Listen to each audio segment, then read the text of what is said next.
Perkins talk about open source, pathway to development freedom. Thank you, Chris. Point, thank you. Buongiorno. Thanks everybody for showing up so early on a Saturday morning. Hopefully your hangovers aren't too bad from last night and the beer of Python. I wanted to take some time to, my name's Chris Perkins. I've been developing software for 20 years. I wanted to take some time in this talk to express my thoughts on open source and specifically how they relate to startups. Before we get started, I wanted to know how many people have heard of open source? Okay, that's good. How many people use open source? That's probably most everybody. How many of you have responded to a mailing list? Okay, fewer. Filed a bug report with a patch? Okay. How many have put out a pull request? Okay. That's good. Most of you are very active in open source, so that's really good to see. It's something I expect from PyCons. I've been to quite a few PyCons, and that's one of the greatest things about our community is there's not a lot of just eyes forward. There's not a lot of people that are just using. There's a lot of people contributing too. How many people have started their own open source project? Okay. How many people have used that to do a startup, create a startup? Or a successful startup? No. How about a failing one? Okay. How many people have been part of a startup in here? Anyone? Yeah, there's my crew back there. How many people have heard of a startup? Or Google? How about Google? Google was a startup. Okay. Now we sort of know everybody, right?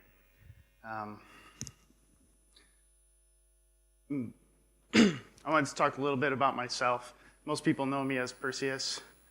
It was really cool to see a statue of Perseus here in Florence. I was very appreciative of that. I spell it wrong.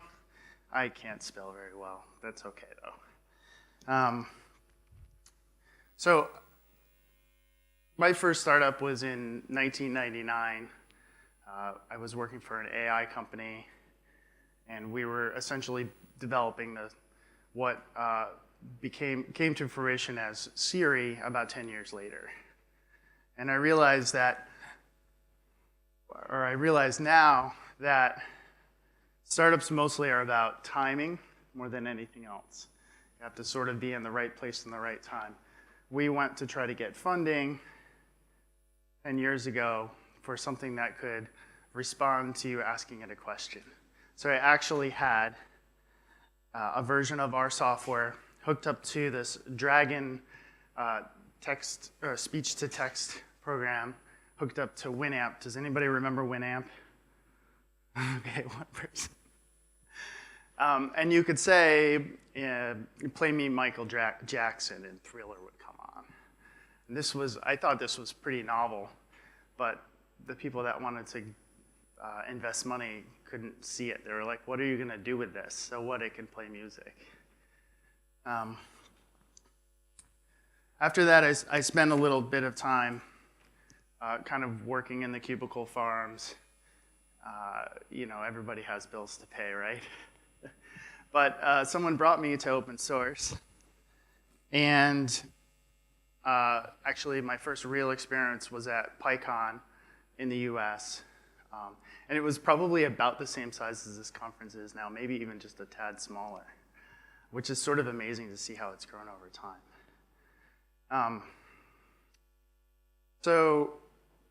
So I went to PyCon. I got the opportunity to go to the sprints and get involved with something called TurboGears.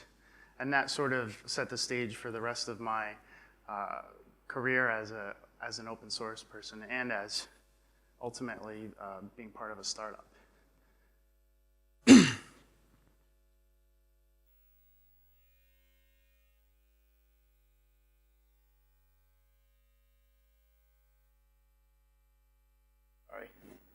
So right now I work for a startup called Crunch.io. We do data analytics, which is big business these days. Everybody's talking about data science. So I feel like this time, maybe, just maybe, I'm at the right place at the right time. And we leverage open source heavily. Almost all of our stack is Python. We even have our own Python database, which uses NumPy pretty much to its full extent. And yeah, I really enjoy working at Crunch. What's cool about Crunch is all the people I met while I was doing open source have sort of convened into one place. So I get to hang out with my buddies and write code every day. Like I said before, I worked for various organizations, writing software for jet engine data collection and renewable energy. And while I was doing that, I was also working with the TurboGears team to develop software to make it easier to make web pages, which is probably why I'm in the web room here, even though the topic's much more about the community, if you will. So yeah, I've got to find Python.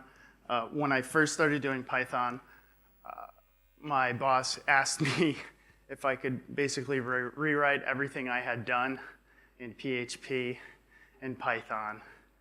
I said I had just found out about PHP and scripting languages after having compiled my code on a 386 originally, compiling C code. It took like 5 minutes, and it was so freeing not to have to compile code anymore. But obviously PHP didn't quite do it for me either. And I just fell in love with Python. Like a lot of love for Python. When I got to TurboGears, it was an interesting time in the web frameworks world. There was this huge competition between us and Django at the time. Flask hadn't been born. There was no Pyramid or Repose. And we were trying to find our way. One thing that Django had that we really wanted was this admin thing, because everybody talked about how easy it was to use the Django admin and get a website set up and get moving and show your clients that you could make some progress really quickly. But we had something that was pretty inferior to that. So I decided that we had this real need, and what I saw was Django was missing a piece. They could generate the forms automatically from your models, but you couldn't use those forms outside of the admin. And so I saw an opportunity and a need, and I tried to fill that. So I created something called Sprox, and Sprox is really cool. It's a very small piece of the TurboGears family, but it takes your SQL Alchemy models and turns them into forms. Those forms could be fully customizable. We had something called Tosca widgets, which allowed you to take individual pieces of the form and customize them. So if you wanted a certain kind of drop-down, you could offer that to the user for a field. And at the time, Web 3.0 hadn't been out, and people weren't doing single-page apps yet. So these forms were really important, and they were really a big part of what you were doing in the development. It also integrated validation, and it was doing AJAX at a time when this was very new technology. So I was really excited about open source. And in fact, in my personal life, I had moved across the country to a place where there was no family, no friends. And I really reached out to the open source community because it was an easy way to make friends. So with all of this, this is what my open source commits look like. So you may have noticed like something happened here. obviously. I'll talk about that in a little bit. First, I wanted to talk about a little bit of what I see happening in the open source world now, from the perspective of I'm kind of stepped back from this, right? Judging by my commits. So I see a lot of involvement, and the barrier to entry for open source seems like a lot less than it used to be. I think when I first started looking at it in college, and that would have been 98 or 97, it seemed like a select group of people mostly involved with a new project. And they, like I said, it was a very small group of people, mostly older men. And so I didn't really understand how, nobody ever showed me how I could get involved. I didn't really understand how to do that, even though I had visited conferences, very small conferences that were free as a college student. In Yale, one of the writers of Java had come to Yale, and we took a road trip to visit to see the conference. But nobody was up there saying, well, here's how you do it. So maybe that's part of the origin of this talk. Nowadays, it's a lot easier nowadays because basically we have GitHub. I think GitHub is really transforming open source. The fact that they allow you to put your code somewhere for free is sort of amazing to me. When I first started with TurboGears, I asked Kevin Dangor, who was kind of running the project at the time, hey, can I have a folder in your SVN directory? Yes, we're still using SVN.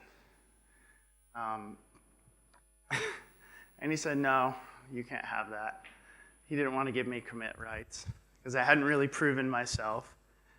He said, you know, Google is doing this thing called Google Code, and you can create your own project. I said, okay. I went and figured that out. It was really easy. I couldn't believe, like, at the time, to have your own open source project, to have your own repository, you've got to set up servers and put it on the internet and host it and do all these things. And I wasn't prepared to put in that kind of effort. But all of a sudden, I had Google Code, and it was really easy to put my code up, and people could comment on it. And I could get buy-in from the TurboGears project to include what I was doing with what everybody was doing. So GitHub is amazing, right? It's really easy. They've continually made it easier and easier and easier to contribute. Whether it's creating a patch for something, we used to send these patch files around. Mercurial, for a while, we'd send out bundles to patch each other's code before we figured out how to do branches. And now you can write a pull request, and someone can comment in the middle of your pull request. You can get commentary. That's this interaction that we sort of take for granted now really enables the software development to move so fast. And maybe that's why we're seeing there's 3,000 people going to regular PyCon, 2,000 people going to EuroPyCon, and these smaller PyCons are, there'll be 1,000 in a few years if it continues. So we sort of figured out how to share code now, which finally, and it makes it so that anybody who wants to contribute can contribute, because you don't have to worry about getting your commit bit anymore. If you want to write code, if you want to change what you see out there, you just fork it into your own repository and change it. So what does that mean about the next generation of coders that are coming? People that are younger than everyone in the room. I see some really interesting things going on. Coding and doing computer stuff was really, you had to be sort of a geek. Maybe that's still true. I don't know. How many people think you still have to be a geek to write code? Like 2, 3. Okay. that's great. Like, I think the next generation is looking a little bit bigger. They see that it's just a tool to change the world. 15 minutes. And what I see that with is we have things like the Arduino. This is a circular Arduino with lights on it. And the Raspberry Pi. Cherry Pie. And my own son used these technologies to create this robot that followed lines. And in fact, he created 3 different designs. And I was able to help him do that, I think, largely because of open source. And what was interesting to me wasn't that, you can make a little machine that did this. And it wasn't that he could write the code because he was not interested in the code at all.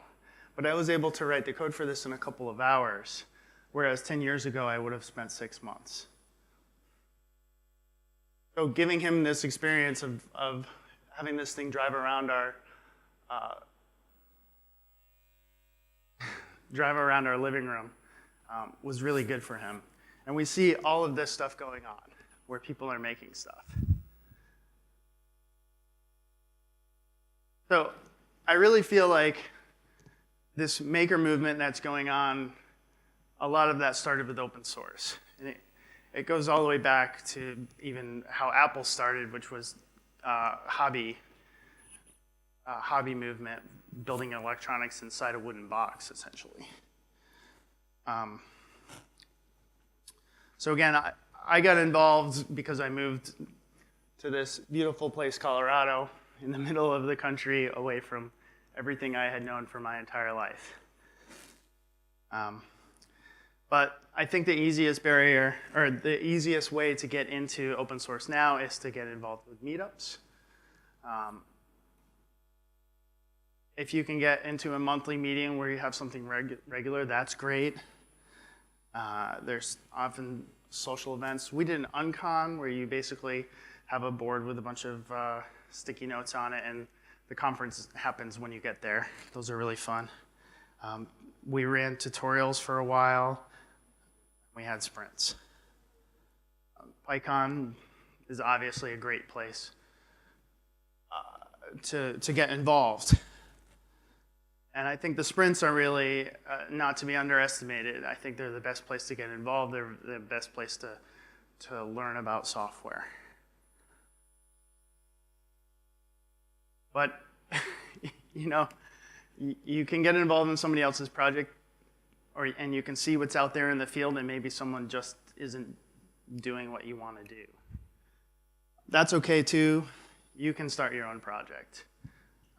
Again, the barrier is much less than it was 10 years ago. But in order to make sure that your project is a success, there's a few things you should do. You should do a complete job. Whether that means do a small project and then add on to it so that whenever you leave that project, it's still complete. You should do it complete, even if it means to do something very small to start. Write some tests. I can't emphasize this enough. If you have 100% coverage, it will make a big difference for you. Obviously, you want to document your code so people know how to use it. You also want to document it so you don't forget what the heck you wrote 5 years ago. How many people have gone back to your code and said, or gone back to a piece of code and said, who wrote this thing? And then it was you. Yeah. Then you have to figure out what you did. I think it's really important if you're going to have a successful project to set some kind of feedback loop for your community. Is that 10 minutes left? Okay. Wow. Okay. And you can do some marketing, get someone to make a logo for you. If you can't, go pay $10 to have someone do it. And work hard at it, right? Like, I was working 20 hours on my open source project along with my 50-hour-a-week job. Don't let anybody tell you that you can't do it. You'll have to choose some licensing. Here's some licenses you should use. You should use BSD or an equivalent. I don't recommend the other ones. and don't change your license. If you do that, it will cause all kinds of confusion, and people that are using your software that are relying on it will probably leave because at some point they won't know how they can use your software.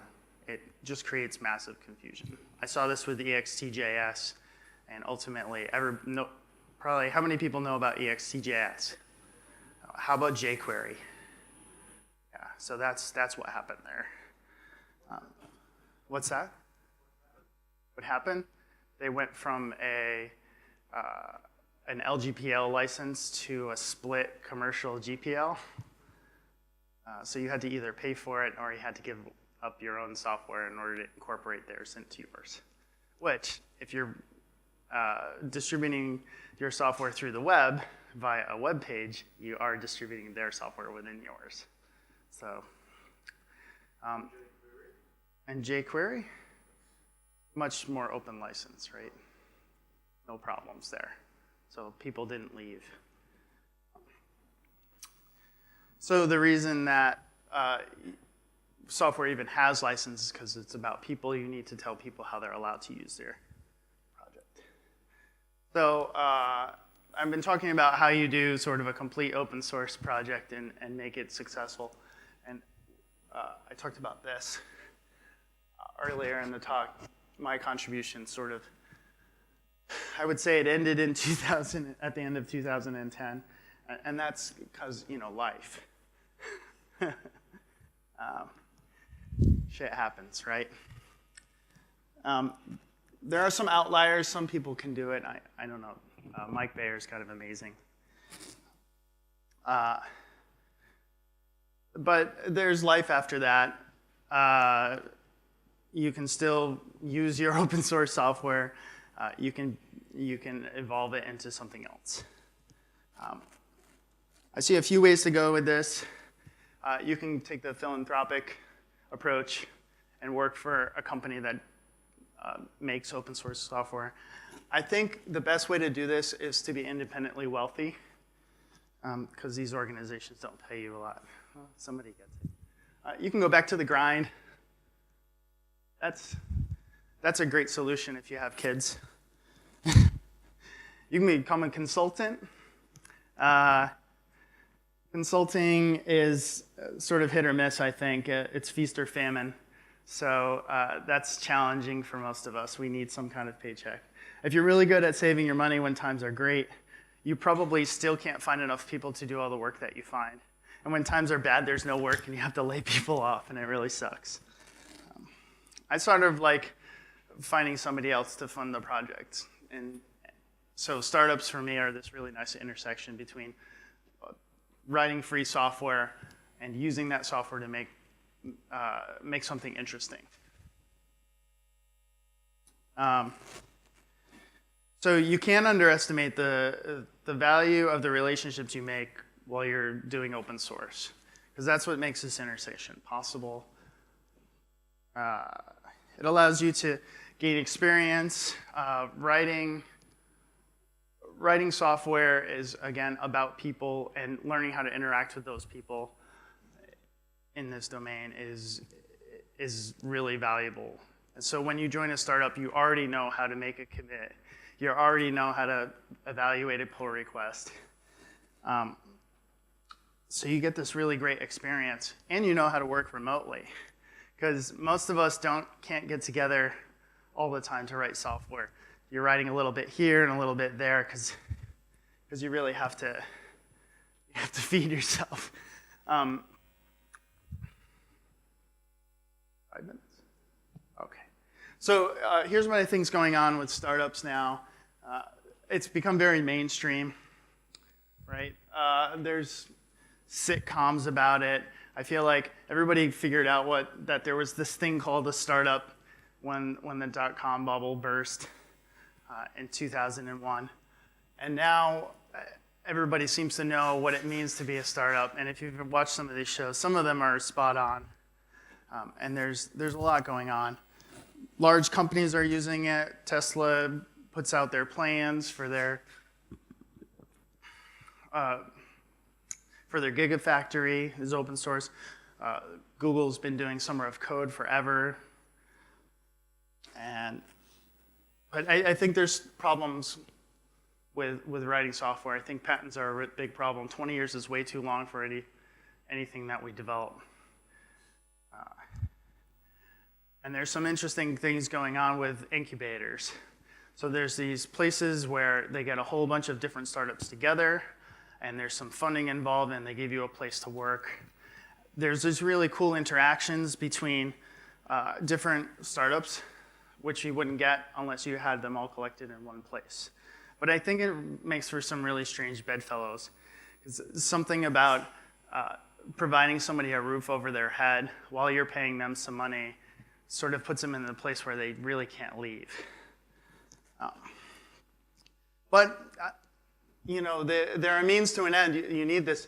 I feel like when you join a startup that's just a few people, this is kind of what it feels like.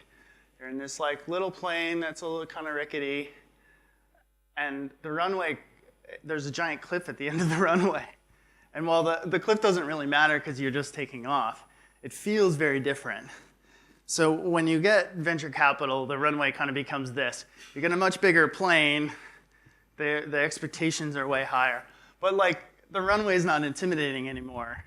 Everybody probably took off from one of these if you came from far away to visit this conference. Some of the other problems that are going on is that there's this huge demand for developers that's hard to meet. There's not a giant supply. I think we're missing about half of our possible developer pool because we're not enabling women to be part of this whole thing that we're doing. In my country, we've got serious immigration problems. And I don't think we're educating people enough. We're not spending enough time in schools educating children. So the result of that is these code schools, which are often related to the incubators, and people are paying tens of thousands of dollars to learn how to write HTML and JavaScript. I don't really think this is the way to go, at least not if you want to do any like real science. I do think that computer science is still important, because if you want to do anything really hard, you have to spend a lot of time figuring out what the basics are. But in my country, in the US, this dotted red line, it's what's happening with tuition. And these other factors are essentially inflation. Where you live, where you're driving, what clothes you're wearing. So it's getting harder and harder for people that are less advantaged monetarily to get a college education and understand the real science behind what we do.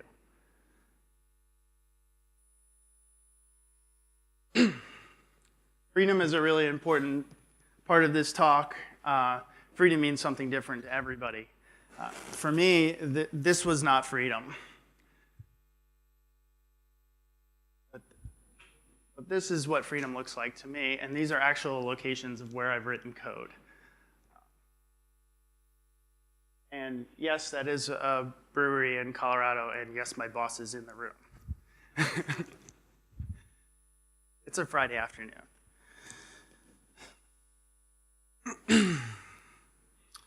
So, yeah, our company is looking to hire. That's part of this talk, too. We're trying to find good people. We are willing to go to all ends of the earth to find good people. Like I said before, with open source, if you have some commits out there, you've already proven that you can interact with a group of people working all over the place, which is what our team looks like. To summarize, what I think this intersection between open source and startups is really important. But I'd like to say, if you have something that you really want to do, definitely do it. If you see some kind of need out there that someone's not meeting, do it.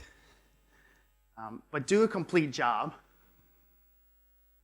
And understand that if you do that complete job, your software can outlive you, right? So, and life happens, and don't worry about it. Don't not start something because you're worried about maintaining it. If you do a good job, other people can maintain it, and it's totally okay. And you can get back involved when life's not so crazy. And I think most of all, you need to do what you feel makes you free. So thank you very much for your time this morning. And yeah, Crunch is looking to hire some ninjas. So if you're interested, come talk to me. Okay, thank you very much.